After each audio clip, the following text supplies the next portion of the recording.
Monsieur Mangon. Oui, Monsieur le Président, mes chers collègues, tout d'abord, je voudrais vous adresser des remerciements pour avoir mis ce rapport à l'ordre du jour. C'est effectivement une étape importante dans la résolution d'un problème qui, vous me permettrez de le dire, ne relève pas de la frénésie calendaire. C'est même un peu un scandale qu'une ville qui est quand même selon les années, la 5e ou 6e ville en population de l'agglomération soit l'une des 2 dernières à ne pas être desservie par un mode de transport efficace et performant. Donc, sur la frénésie calendaire, je trouve que c'est une forme d'humour, hein, c'est de l'humour décalé, donc j'en apprécie la saveur, mais enfin, je ne sais pas si c'est tout à fait approprié. Je voudrais dire que ce projet est un projet majeur, non seulement pour Saint-Médard, mais c'est aussi un projet majeur pour notre métropole.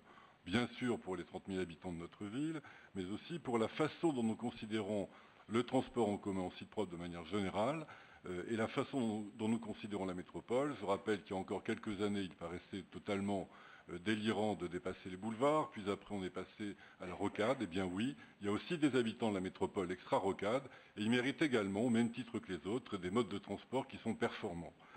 Donc, ce projet global pour la métropole, il est inscrit au SDODM, il a un effet structurant avec le réseau de tramway, et il évite à notre commune et aussi aux communes qui dépendent un peu de notre liaison, je pense en particulier aux communes du Médoc, qui nous soutiennent très fortement, à tel point que plusieurs d'entre elles adoptent des motions au conseil municipal, que toutes se sont associées à nous pour défendre ce projet.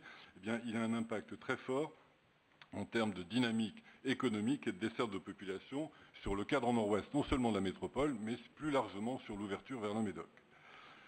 C'est aussi un dossier typique avec d'autres, par exemple la desserte de l'aéroport, par exemple la desserte de Gradignan, typique de cette notion de tramway périurbain qui nous est essentielle, indispensable, si on veut rejoindre des villes étrangères qui ont réfléchi depuis longtemps à cette conception-là et qui ne sont pas bloquées par des dogmes un petit peu aberrants. Je pense à l'Allemagne, je pense à la Suisse, je pense à beaucoup de pays où nous pouvons prendre des exemples de qualité de transport en commun. Donc je suis heureux qu'on arrive à cette phase de concertation. C'est évidemment une étape importante qui, comme toutes les concertations, s'est inscrite dans la loi, sera faite avec des éléments parfaitement objectifs, portés à la connaissance de la population, avec des niveaux d'égalité de traitement entre les hypothèses, ça ne fait aucun doute.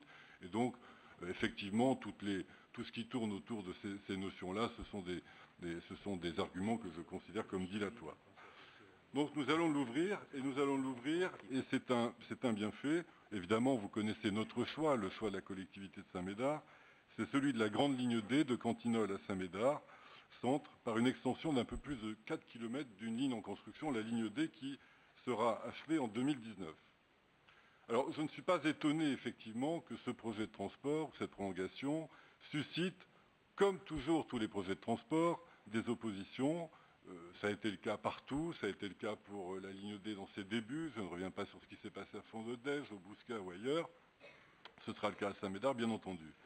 Simplement, je trouve aussi, et je profite de ce débat pour le dire, et c'est aussi l'avantage de la concertation, c'est qu'on va arriver sur des éléments objectifs, parce que ce qui me gêne, ce n'est pas le débat, ce n'est pas la confrontation, ce n'est pas la polémique au sens noble du terme, c'est légitime, mais il y a une limite quand même, c'est l'afflux de mensonges, et il y en a eu beaucoup. Cette limite a été franchie allègrement, et je trouve que le débat public, il est de qualité quand il repose sur une certaine éthique du débat, c'est-à-dire l'honnêteté intellectuelle. Alors, vous me permettrez quand même de relever ce qui, à longueur de, de réseaux sociaux animés par... Oui, on pourra le faire dans la concertation, ça peut-être. Oui, mais je vais quand même dire quelques éléments, Monsieur le Président, voilà. Parce que quand même, voilà, y a des choses éhontées qui sont dites. On nous parle en permanence devant les citoyens d'un coût de 70 à 100 millions d'euros. On l'a dit, c'est 50 millions d'euros, donc c'est faux. On nous parle d'une ligne peu efficace, c'est totalement faux. C'est 35 minutes de liaison par rapport à la métropole et au centre-ville, 45 par rapport à la gare. On nous parle d'une ligne non rentable. Je ne reviens pas sur ce qu'a dit Patrick Bobet. Le TRI est de grande qualité, la vanne est positive, ce qui n'est pas le cas de tous les dossiers, je ne veux pas rappeler certains du passé. On nous parle de chiffres de fréquentation faibles, mais pas du tout. 4 000 à 5 000 personnes dans un bout de ligne, c'est au contraire un très bon chiffre de fréquentation. Et j'aimerais connaître tous les chiffres de fréquentation des bouts de ligne, comme ça. On nous parle également d'un doublon avec le BHNS. C'est totalement faux. C'est complémentaire. Et les chiffres de fréquentation ont montré que même le BHNS renforce le TRI de la prolongation de la ligne D. On nous parle enfin, et ça c'est totalement faux, de la suppression de la piste cyclable.